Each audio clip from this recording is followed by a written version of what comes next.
Do you recognize this car? It's the Kia Forte. It's the second best-selling car in Kia's lineup, second only to the Sportage crossover. That's really saying something in a market where sedans are dying off as customers switch over to crossovers. And when a car is selling that well, you don't mess with success.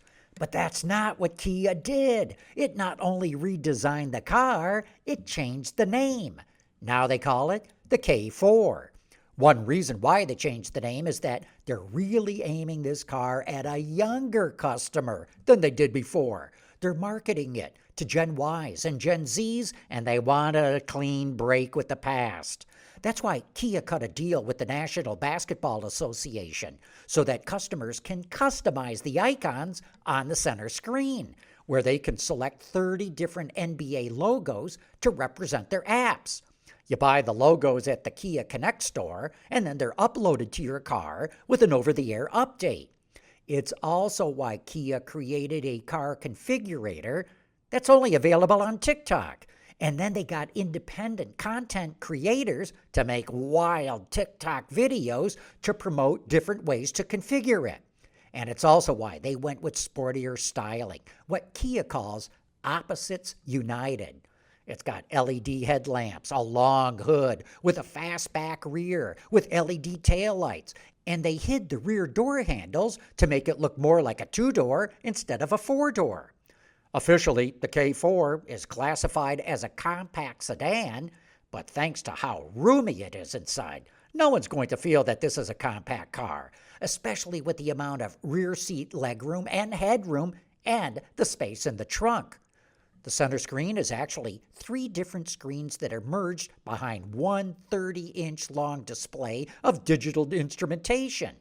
You also get wireless Apple CarPlay and Android Auto, 4 USB-C ports, and voice controls, including the first application of Gen AI in a Kia, which is cool, but it's a bit laggy.